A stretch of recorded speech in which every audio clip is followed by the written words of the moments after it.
perubahan dalam hidup saudara. Jangan egois. Beri waktu. Papa akan bacakan email ini, menarik sekali. Email berapa bulan yang lalu. Judulnya 8 pemuda luar biasa yang merubah dunia. 2 yang pertama, Larry Page dengan Sergey Brin. Siapa mereka? Penemu Google pada tahun 1998 ketika mereka baru berusia 24 tahun. Mulai di dalam garasi yang menjadi kantor pertama mereka. 2 orang ini mengilhami ribuan anak muda untuk mencari uang online. Larry dan Sergey kemudian menciptakan perusahaan senilai 1 multi-miliar dolar yang mengguncangkan internet. Ketiga, Mark Zuckerberg. Mark Zuckerberg, mahasiswa Universitas Harvard yang menemukan Facebook sebagai satu platform jaringan sosial bagi remaja di perguruan tinggi ketika dia baru berumur 19 tahun. Facebook ini merupakan situs web jaringan sosial terbesar kedua setelah MySpace. Hari demi hari, dengan jutaan pengguna baru yang terus mendaftar setiap bulan. Baru ditemukan. Tapi luar biasa. Kasus yang sedang merebak di Indonesia itu karena di Facebook. Terus yang berikut, Steve Chen dan Chad Hurley. Siapa mereka?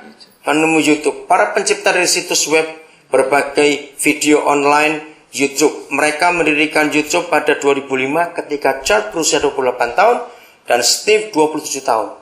YouTube kemudian diakuisisi oleh Google dengan nilai 1,65 miliar. Yang berikut, Jerry Yang dan David Filo. Siapa mereka? Di tahun 1995, kedua orang ini menemukan Yahoo, mesin pencari yang merupakan saingan terdekat Google. Jerry berusia 26 tahun dan David Filo 28 tahun ketika mereka menciptakan Yahoo. Kedua orang ini sekarang mungkin lagi yang angkat-angkatnya dibicarakan orang-orang setelah Microsoft meluncurkan tawaran senilai 44,6 miliar US dollar untuk mengambil alih Yahoo, tapi nggak dikasih sama mereka. Yang berikut, Matt Mullenweg. Matt Mullenweg baru berusia 19 tahun ketika ia menciptakan platform blogging yang kini dipakai di mana-mana. Ia mendirikan platform blogging WordPress pada tahun 2005 dan sejak itu Blogosphere pun mulai berevolusi. Orang-orang mulai berpindah dari Movable Type dan platform lainnya ke WordPress. Karena platform baru ini memang mudah dipakai dan selalu diperbarui dan terus meningkat. Yang berikut, Tom Anderson. Menciptakan jaringan sosial nomor 1 di dunia dengan lebih dari 100 juta pengguna. Tom Anderson mendirikan MySpace di tahun 2004 ketika ia baru berusia 23 tahun. Dia mungkin tidak sekaya Mark Zuckerberg, tapi ia tercatat sebagai pendiri dari jaringan sosial yang dipakai paling luas di internet. Yang berikut, Black Rose. Ya. Pada tahun 2003, Black Rose mendirikan Mozilla ketika dia baru berusia 19 tahun. Sejak itu Mozilla tumbuh sangat pesat, menggoda pengguna internet untuk memakai penjelajah Firefox Mozilla mereka sendiri. Yang terbukti memang lebih mudah dioperasikan dibandingkan kebanyakan aplikasi penjelajah web lainnya. Yang berikut, Pierre Omidyar. Siapa dia? Pada tahun 1995, ketika ia baru berusia 28 tahun, Pierre Omidyar mendirikan eBay, lelangan online sedunia. Sejak itu banyak orang-orang menghargai penemuannya sehingga mendorong eBay menjadi platform dunia dan seterusnya itu. Karena umurnya belum 30-an orang-orang ini. Punya dampak yang besar untuk dunia. Kalau kita baca firman Tuhan, ketika pencipta alam semesta mengangkat kita jadi anaknya, seharusnya kita lebih hebat dari orang-orang itu. Saya ingin katakan pada kalian semua, buang konsep uang jauh-jauh dari otak. Kalau kita mau baca pelan-pelan, kisah Google contohnya. Mereka itu nggak punya uang ketika mulai. Dan bukan uang tujuan mereka. Betul? Mereka hanya ingin menolong anak-anak muda. Bagaimana untuk lebih mudah menemukan situs pencari. Nah, maka itu kalau kalian, apa-apa dimulai dengan uang, kalian akan gagal. Kalian akan gagal. Papa mulai planning nggak dengan uang, tapi dengan hati. Papa bisa salah pada kalian, karena Papa tetap manusia. Tapi Bapak ingin mulai hari ini kalian semua betul-betul menyadari. Buatlah sesuatu, jangan egois. Maaf kalau Papa katakan kalimat ini, kalian yang sudah menikmati uang Tuhan lewat Papa, sampai bisa lulus sekolah, yang sudah lulus sekolah. Papa minta kontribusi, bukan uang itu kembali kepada Papa. Pikirkan orang-orang lain yang harus kalian tolong. Kalau kalian berkata, aku aja kerja belum cukup untuk ini, ya nggak akan pernah cukup untuk itu. Papa dulu mulai nggak dengan uang, tapi dengan hati lagi sekali. Ada uang berapa? Kalau Roh Kudus gerakan Papa untuk nolong orang, Papa kan nolong. Dan terus begitu. Minggu malam yang lalu, waktu Papa sudah dari sini, yang kita ketemu di mana itu, di Puri ya. Oke. Nah, waktu sampai di airport, ada SMS dari New York. Dan pesawatnya delay 2 jam lebih, hampir 3 jam. SMS dari New York, dari seorang ibu namanya Maria. Dia bilang, Bapak nggak kenal saya, tapi saya pernah dengar Bapak khotbah waktu di New York. Lah, anak saya punya teman, dia itu Muslim. Hari-hari ini dan ibunya sedang tidur di masjid, pindah-pindah lagi. Nah, anak ini mau di DO dari Atmajaya, sekolah perhotelan. Apa Bapak bisa nolong dia? Langsung Bapak balas. Anak ibu ada di mana? Namanya Michael ternyata. Terus saya telepon Michael. Michael, temanmu ada di mana? Wah, saya nggak tahu. Kalau perlu saya akan cari. Biasanya di masjid dekat rumah saya. Oke, jangan cari dulu. Cuma ceritakan siapa dia. Terus Michael itu cerita. Jadi kami tuh teman-teman sudah nolong ibunya untuk bisa bayar kontrak.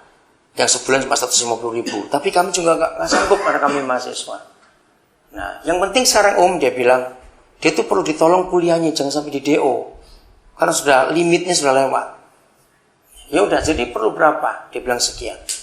Oke, langsung saya telepon ke New York. Masih pagi itu. Terus, ya udah, kita patungan Pak ya. Oh baik kalau begitu. Nah, saudara selesai. Terus saya telepon Michael.